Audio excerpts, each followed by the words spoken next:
and recently also appointed as Vice President for Health Sciences. And I want to welcome those who this is not your home. For those who you live here, this is your home. Thanks for being here. It's an exciting time to celebrate leadership, and we have a great program. Veronica's really made it happen. So having Lisa Brown here will be very cool. So for those who are not familiar with the program, I'd like to give a little bit of background. So the New Leadership is a nonpartisan 6-day residential program dedicated to inspiring, educating, and supporting the next generation of women leaders. Participants learn about women's impact on American politics, meet local, regional, and national leaders, and develop leadership skills through workshops, interactive panel discussions, and hands-on projects. The WSU Health Sciences New Leadership Program is one of 24 programs that are offered across our nation, allowing for an expansive network of new leadership alumni and leaders. And I learned that Lisa actually had a real hand, and sorry, you may even talk about this a little bit, in this being a program that is offered in Spokane. So it's especially a delight to have her back on campus. And as many of you know, she served as a chancellor of WSU Health Sciences Spokane, which is one of 6 of our campuses across the state of Washington. And we are part of the system. We are the health sciences part of the system, although the College of Veterinary Medicine would want to be included in that. But having nursing and pharmacy and medicine across our state, it's why even my role is just a little bit different than the other chancellors. But we're grateful to offer a variety of opportunities for student development, including leadership programs here. We want students in Eastern Washington and across the state to learn about the importance of civic engagement at the local, state, and federal level, because law affects all aspects and all fields. And as some of you may know, we've had some incredible examples of student leaders who have made a real difference in getting, thank you, I appreciate that, because they're remarkable. Brandy and others who have really done some great work. And I think that represents the culture here of making a difference in several different ways. This program would not be possible without your support at this keynote and during the New Leadership Institute Week. And it would certainly not be possible without the funding of the Women's Funding Alliance, who pledged to fund the entire program for 2018 and 2019. With that being said, I would invite Michelle to the podium, and she's going to keep us going here.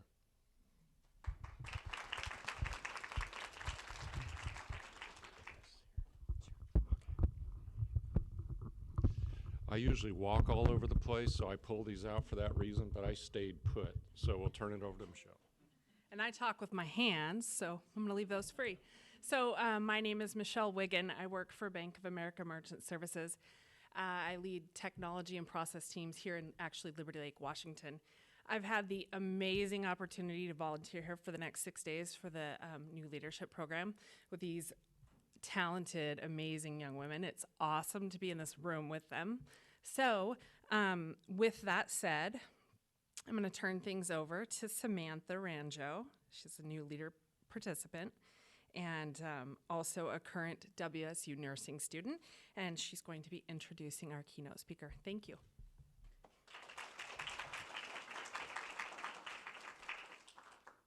I'm going to take a step back 1 second. She's going to come back here. Also, I'm going to have each of the participants in the New Leadership Program come up and say a little something about themselves, who they are, school they go to, that sort of thing.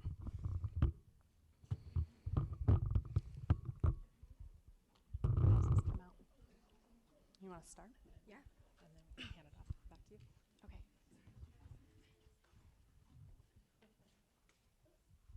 Hi, everyone. I just wanted to thank you all for being here. My name is Samantha, and I'm a first-year nursing student. I am at WSU Spokane, and yeah, bring it. Hi, I'm Maritza Rodriguez. I go to WSU Spokane, and my major was Speech and Hearing Science. Hello, my name is Denise Guerrero. I go to Whitworth University, and I'm studying political science. Hi, my name is Maddie Bibby. I am at WSU Pullman, and I'm a neuroscience major. Hi, my name is Brenna Spearbecker, and I'm an undergraduate here in Spokane at the WSU in Speech and Hearing Science. Thanks. Hello, my name's Nadia Safraz. I'm biochemistry and communications double major and a minor in poli-sci. And I go to Whitworth as well as Denise. Hi, my name is Allison Sauer, and I'm with WSU Spokane. I just graduated through the Honors College with my degree in Speech and Hearing Sciences and my minor in psychology, and I'm about to start my master's here again at WSU in speech-language pathology. Hi, my name is Maria Vargas, and I'm a current student at Washington State University Tri-Cities. I am an education major with a math endorsement and a Spanish minor. Hi, I'm Savannah. I'm a student at Central Washington University. I'm going into my last year there. I'll be graduating in June, and I'm getting a double major in public policy and environmental science with a minor in economics.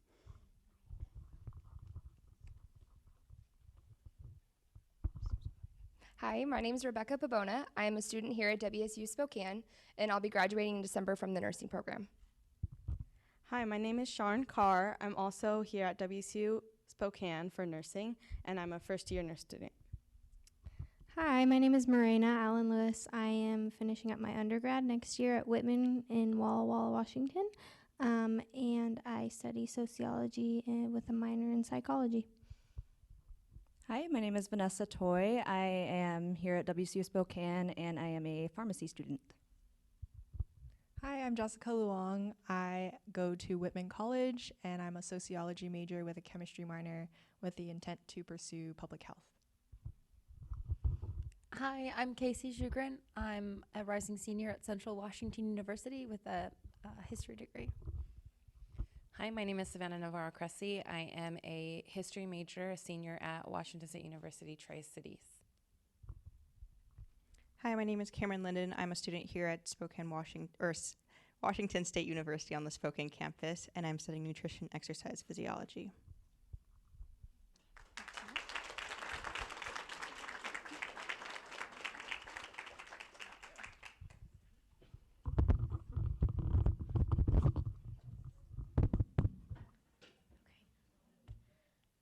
Good evening, everyone. My name is Samantha Rancho. It is my pleasure to introduce Dr. Lisa Brown. Lisa Brown was appointed Commerce Director by Governor Inslee and began serving the agency in February of 2019. Can you guys hear me? I'm gonna hold it. There we go. Prior to serving as Commerce Director, she serves as the Chancellor of Washington State University, where she led the Health Science Campus in Spokane. Lisa served in the Washington State Legislature from 1996 to 2013 in the Senate, where she was the Majority Leader and chaired the Rules Committee, Ways and Means Committee, and Energy, Technology, and Telecommunications Committee. She served in the State House of Representatives from 1993 to 1996, where she was a Minority Whip and Minority Floor Leader. She has worked extensively on economic development in Eastern Washington and on gender equity. Prior to the state, she was an associate professor of economics at Eastern Washington University and associate professor of leadership at Gonzaga University. Lisa earned her bachelor's degree in economics at the University of Illinois and her master's and doctoral degrees in economics from the University of Colorado in Boulder. So please help me give a warm welcome to Dr. Lisa Brown. Thank you.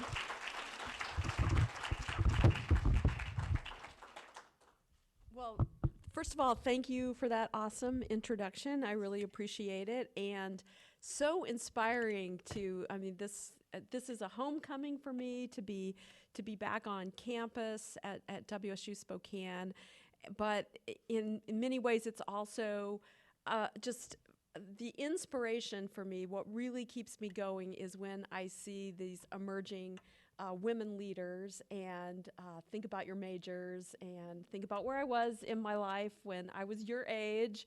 And so I couldn't be more happy than to be here. I currently have a really interesting job in the state. It's called the Director of Commerce, and in Washington State, that agency is very broad. We have 300 people who work at Commerce and over 100 programs, and it's everything from the Office of Homeless Youth and Crime Victims Advocacy and Housing Trust Fund to economic and community development to trade, to our trade relationships with other countries.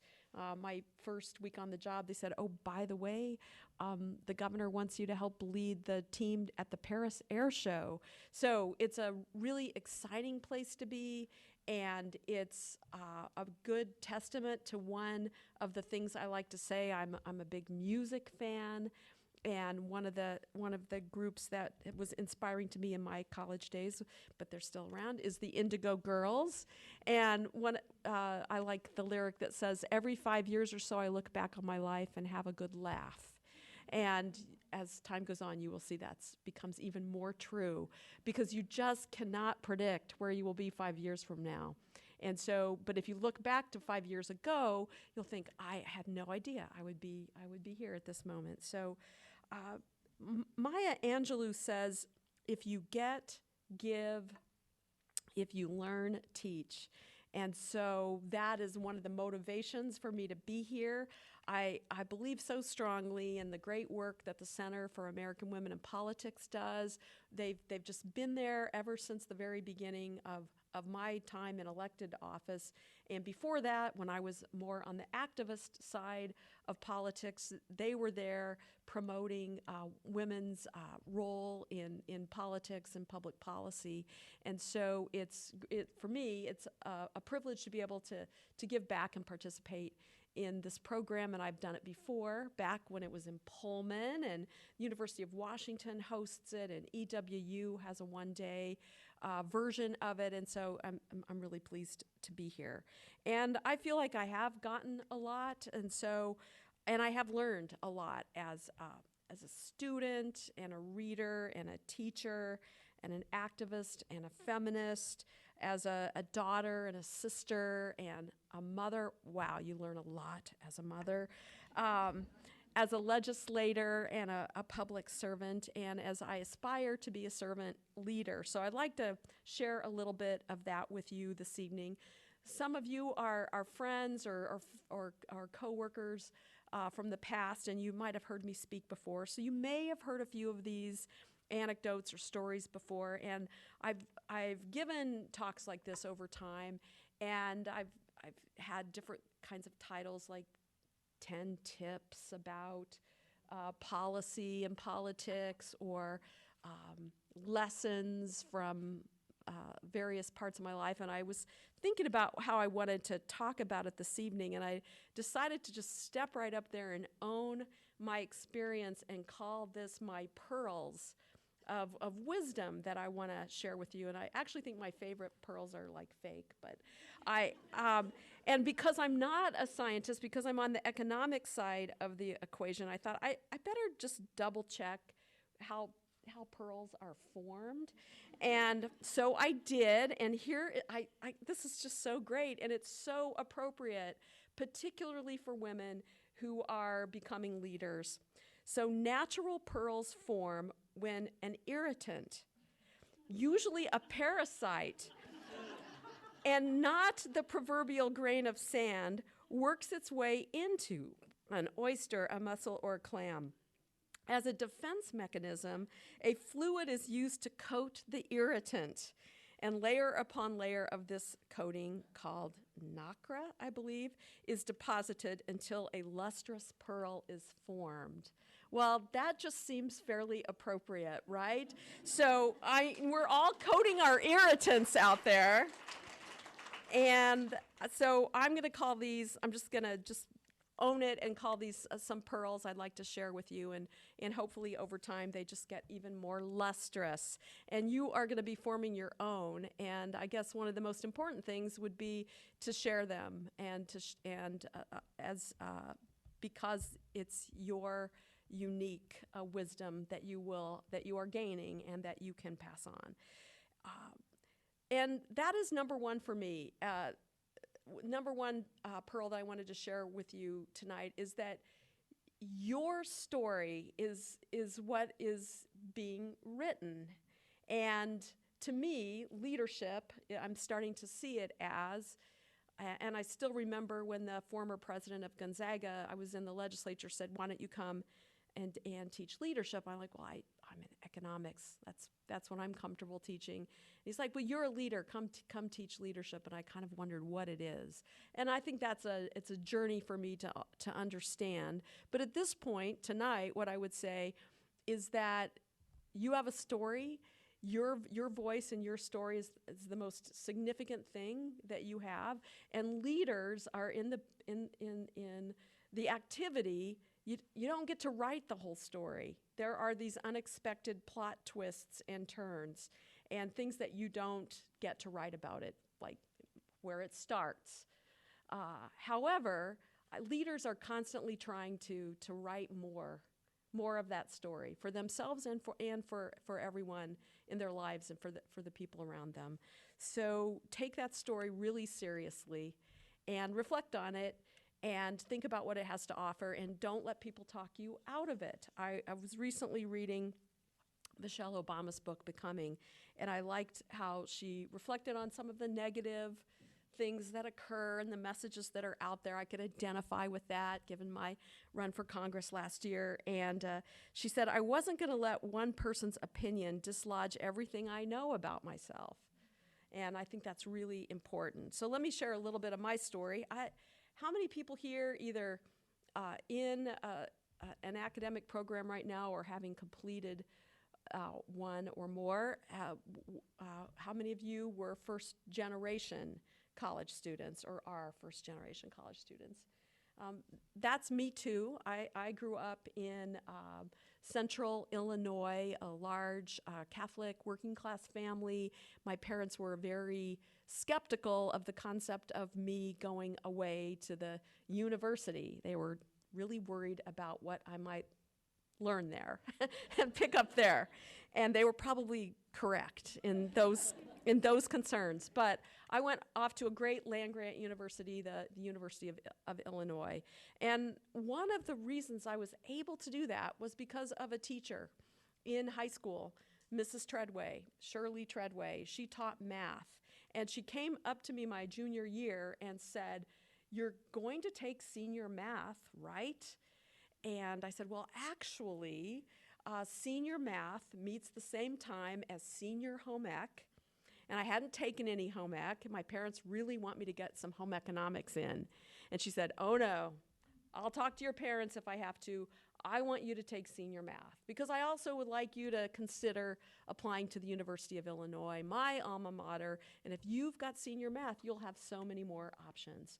That was so, turned out to have such a profound impact on my life because I did take senior math.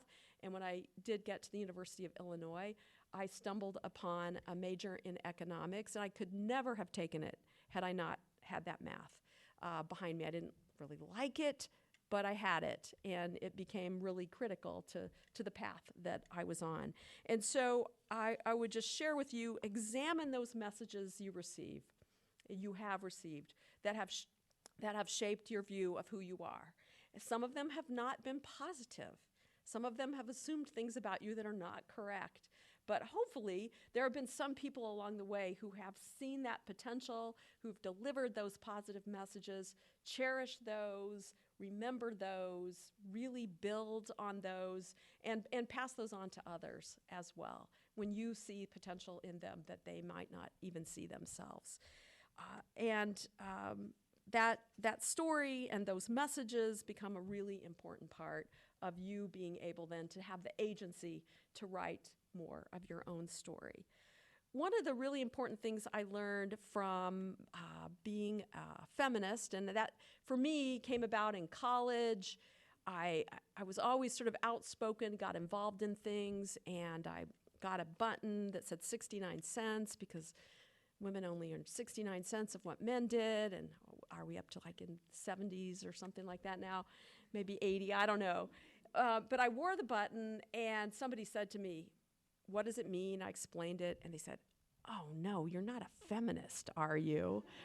And I didn't really know what that meant, and so I had to go figure out what that meant, and decided over a period of time that I could take on that identity of being a feminist, and that there are all kinds of feminisms, right? There's not just one way of looking at the world as a feminist. Through a feminist lens, there are really many.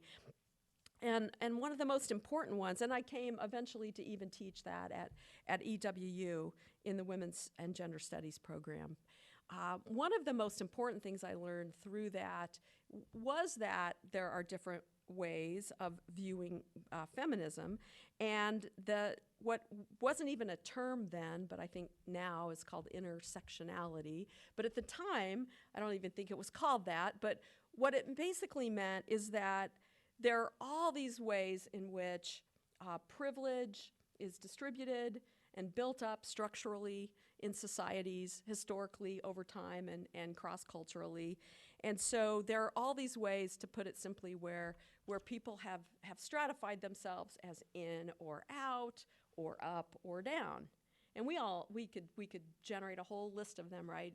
Race, gender, age, ability, ethnicity, appearances, sexual identities, and all of those things. Well, one of the most important insights for me, and it was actually an exercise I used to do in some of my women's studies classes, was to ask people to, first of all, generate that list of all those different things, and then to think about themselves, and then to actually, if they felt comfortable with the rest of the class, to just share with us one of these in which you're on the privilege side, or on the up, or on the inside, and share with us one of them where you're on the discriminated, or you lack privilege, or you're on the outs, or you're down. And the best part of that is it's not what you think by looking at people. That was what the real interesting part of it was, is that we would make assumptions about those things based on what we saw in front of us. And then as people started to share their personal experience, because feminism tells us the personal is political, that it wasn't always what we thought it was going to be. Surprising things would occur. Some of things are hidden that can't be seen, but as we shared them with each other, we could learn about them.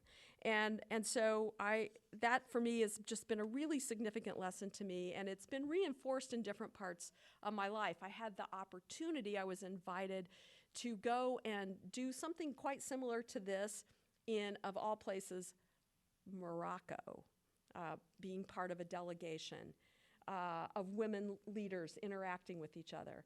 I was invited to do it in Azerbaijan, a Muslim country, largely. And one of the things I learned as I was there for a week and interacted with groups of women and men talking about politics and women in politics and my own journey and reflecting with them, is that I would make assumptions. I assumed someone who was traditionally dressed, wearing a headscarf, for example, had more traditional political views. That was not correct. It was the assumption I brought with me. I thought, well, someone in Western dress would perhaps have more liberal or more Western-oriented views. Not necessarily correct at all. And so it's really important, I think, for all of us to reflect that those incorrect assumptions that people have about us or impose upon us, that we have them as well, implicit biases and jumping to conclusions based on what we see.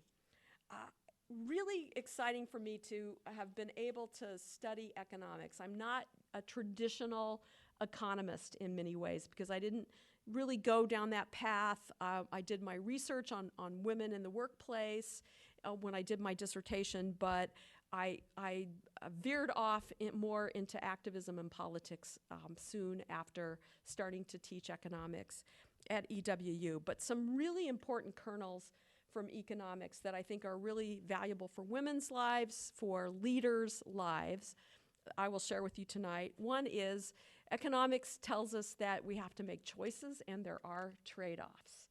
So there was this one phase in the women's movement where people would talk, and it was it would be on television, can women have it all? You know, I hadn't actually ever heard that question asked of men, you know, meaning family and work, or, you know, can women have it all? You know, a career and children and great relationships and the other parts of your life that make your life valuable and worthwhile. And from an economics perspective, there is a very clear-cut answer to that. And that is, yes, you can have it all, but you can't necessarily have it all at the same time. In other words, there are trade-offs. We have resources, financial and really your time being your most precious resource. You know this. When you're up one night and you're like, okay, am I going to spend another hour studying for this exam and reading this project for my classwork, or I'm going to spend this next hour watching my favorite television program or checking out my social media. So those trade-offs, you're evaluating them all the time. What is more valuable to do with this part of your time and this part of your financial resources? And the reason why that's really significant for us as leaders is because society still imposes a heavier trade-off, particularly on women when it comes to family and relationship and career. And that hasn't changed, although when I wrote about it in 1986, my dissertation, I was very excited about all the changes that could occur if we would only look at quality early learning and childcare and paid family leave that can be taken by mothers and fathers, and those structural changes that we could make in society to more evenly balance those trade-offs between women and men. Well, we've made some progress there. We still have a ways to go. But so the trade-offs are real, and at the same time, if you are fortunate, you get chances in your life to reevaluate your choices and to choose things, and things that you thought maybe you had to leave behind, come back and you have other opportunities to pursue them. Other thing that is a piece of economics wisdom, but really it was my grandmother's wisdom as well, who lived on a farm, was don't put all your eggs in one basket. And for economists, they dress that concept up and they call it diversify your portfolio. But it's really don't put all your eggs in one basket. And that is, in essence, it's great to have a plan for where you think you're headed next. But as I said, you don't get to write all the plot twists and turns that occur. And so it's not a bad idea to maybe have a backup plan as well, especially when you're taking on those riskier aspects. And so I'm all about taking them on and also being willing to change course and be flexible and to potentially have a backup plan. And I don't mean that in your love life necessarily, that a backup plan is always the best idea. However, certainly in your more professional life, because the third thing that I learned from economics is that we really haven't cured the business cycle, despite what you might hear from some in elected office. So things go up and down. Political winds blow this direction and that direction. That cyclical aspect that is part of the cycle of nature and is also part of our human-created world and our economy. And so where we're at right now is not necessarily where we're going to be. So a lot of times you see people make these statistical proclamations.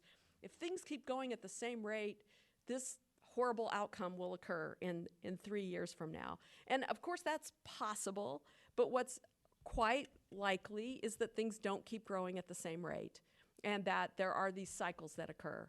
So whether we're talking about unemployment or other economic phenomena, or we're talking about politics, there are these factors that come into play, especially when people want to seize their future, which means that the way things are right now is not necessarily the way things will be in 2 or 4 years. I take that as a very hopeful and optimistic thing. So what have I learned from politics? Number one, fundamental. I even had a little blog post about this when I was in the state senate. It's not enough to be right. You have to have the votes. And if you think about it, politics is anywhere that there's power. There's politics in a family. There's politics at WSU Spokane. There's politics in any organization and any activity. There's politics in nonprofits. There's politics in the private sector. And politics is about power, the rules for making decisions, who gets to make the rules, and how we can change that. That's politics. So politics is everywhere. And being a leader is not about your formal position. It's really about your attitude towards that type of change. And you can exercise leadership from any position within an organization or an entity. If you want to engage with what are the decisions being made, how are they being made, and how can I get engaged in affecting that process? And so in almost every case, there really is an equivalent to you've got to have the votes. Now, in the state legislature, it's pretty clear on one hand. And we used to say it was 50, 25, and 1. And that meant 50 House members out of the 98, 25 senators out of the 49, and 1 governor who signs the legislation. And if you say it like that, it sounds so simple, like you just have to convince 50, 25, and 1, like 76 people, and you can do anything in Washington State. But of course, it's a lot more complicated than that because of all the winners and losers and stakeholders and interests and how the process really happens. And I somewhat naively, I think, thought when I showed up in 1993, so I ran for office in 92, which was called the Year of the Woman, and it happened to not be the most obvious time to run for office. I was a single parent with a 6-month-old child, and but I had a great group of friends, and we did it together, and I was elected, and I showed up, and I think I sort of naively thought that they would just ask us these important questions, and we would go yes or no, and I had a pretty secure sense of how I felt about certain things. But of course, it's so much more intricate than that in terms of how things get brought forward and what shapes that and how people get elected and so forth. But so that concept of it's not enough to be right could be a little discouraging, I think, to people. And I particularly, it's here being on a health sciences campus. I mean, I think scientists in particular, when I'm talking to them about public policy, or environmentalists, it's like, look at this study. This is the proof. I'm like, that's great. And it's not enough to change the law or to affect the budget. So that might seem sort of discouraging, but to me, it's optimistic and hopeful in the sense that it means that even though the status quo has been in certain areas have been what it has been for years at a time, and you might think it might never change, that people, especially with the activist side of politics, get involved, get engaged at their local level, with their local school, with their city council, with the organization or passion that they care about, with their church, whatever it is, they get involved, they make a difference, and things do change. And I've had the great opportunity to be part of that. In 1993, I voted for a bill that banned discrimination based on sexual orientation in Washington state and added that in to our state law. And I'm so excited, and the House of Representatives, and we're cheering, and we felt great about it. And frankly, I was a little nervous because I wasn't sure how well that would be received in my legislative district in Spokane in 1993, but I felt like it was the right thing to do, and I was proud to have been able to be part of it. And guess what happened? It didn't pass the Senate. And it not only didn't pass the Senate, it wasn't even brought up for a vote in the Senate. And it wasn't brought up in a vote in the Senate year after year after year.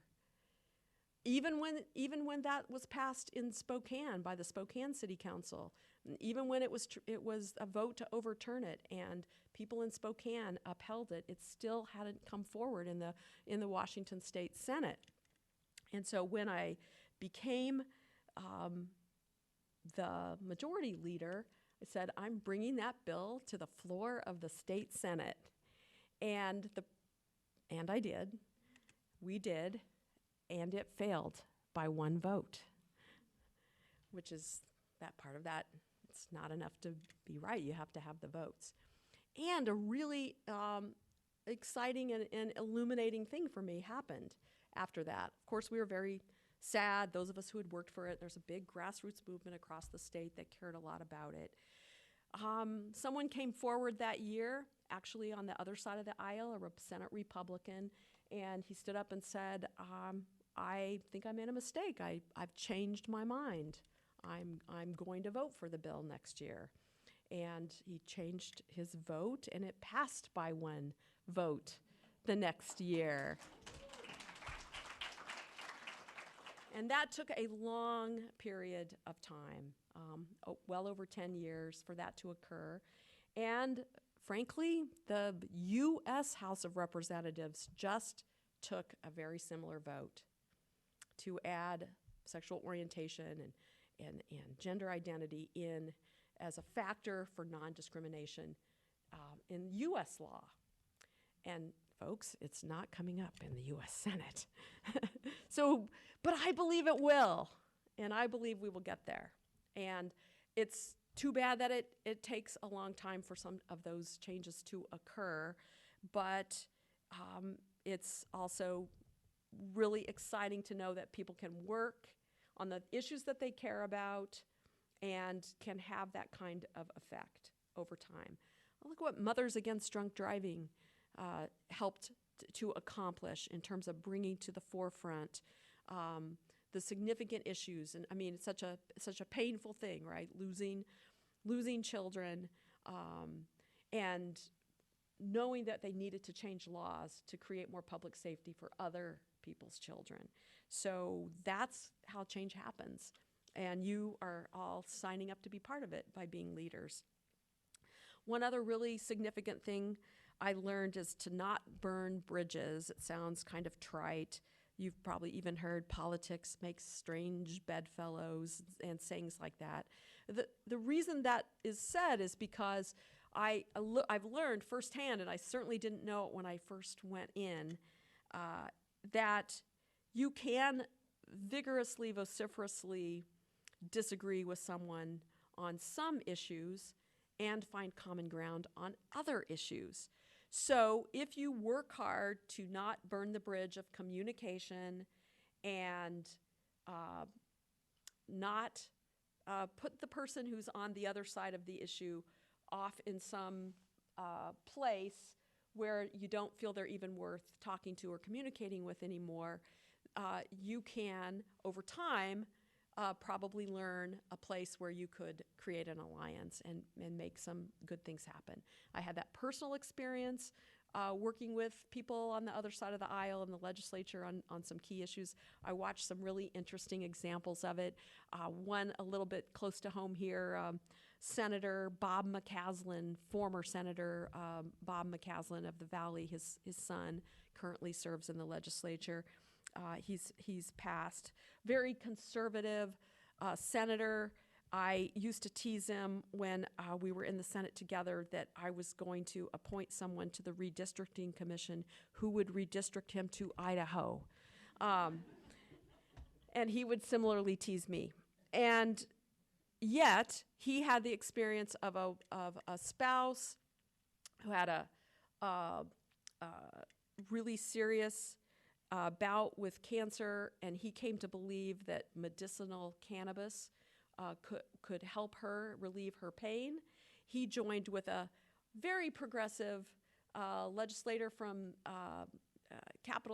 Queen Anne Hill in Seattle, then Senator Cole Wells. She's now on the King County Council, and their voting records were probably about as different as you could get, but they didn't burn the personal bridge. They learned that they each had motivation around this issue and that they worked together, and they made it happen by coming together around that.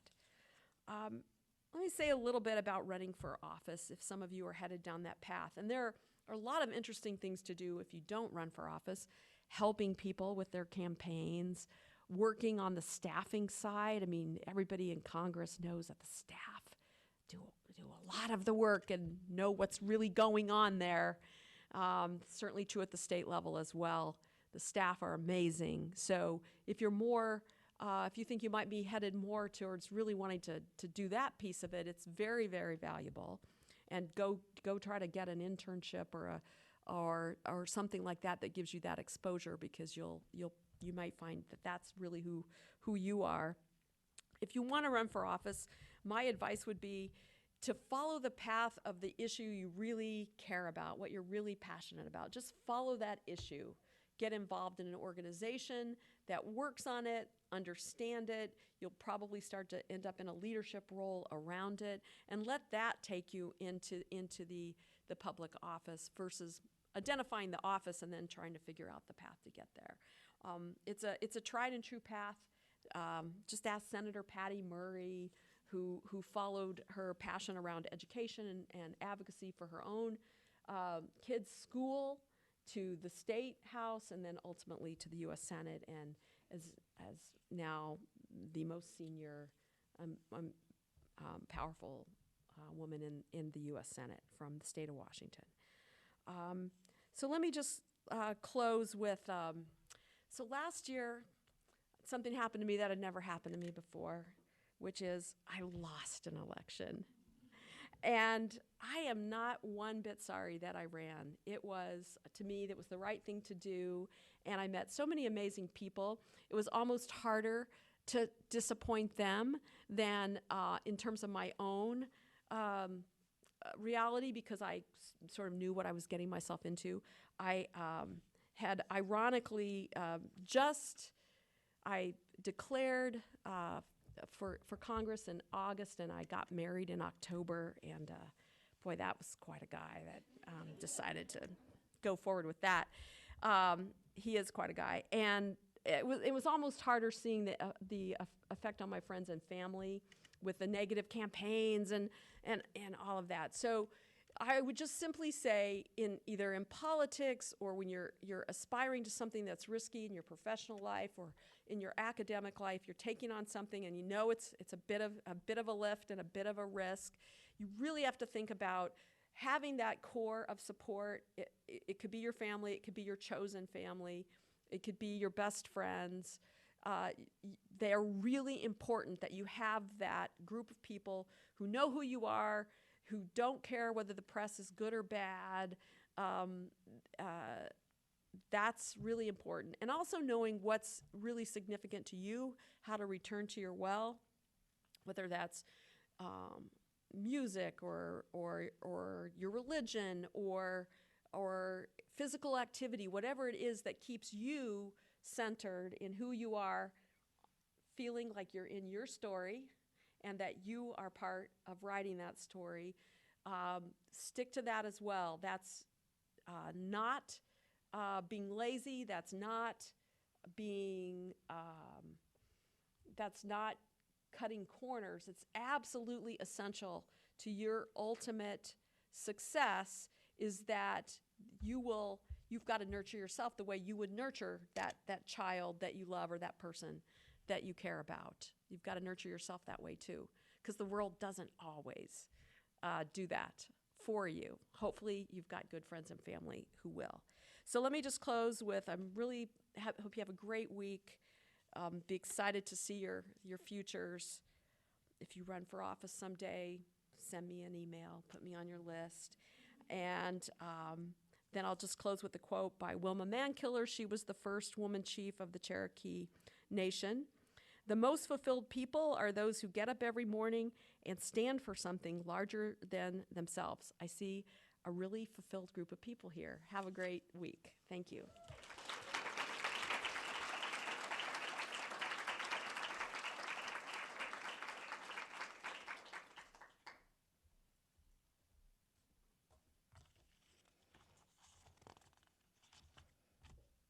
Hi everyone, I'm Celestina Barbosa-Liker. I'm the Interim Executive Associate Dean and Associate Dean for Research in the College of Nursing here at WSU Spokane. First off, thank you, Lisa, for your inspiring words to all of us here. We have just a token of appreciation for you.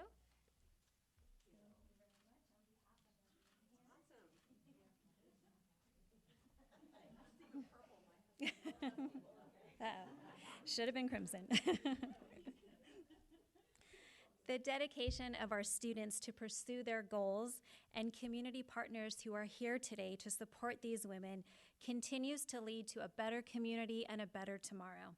Thank you for joining us here for this evening and for your ongoing support to develop resources and platforms that allow a new generation of women leaders.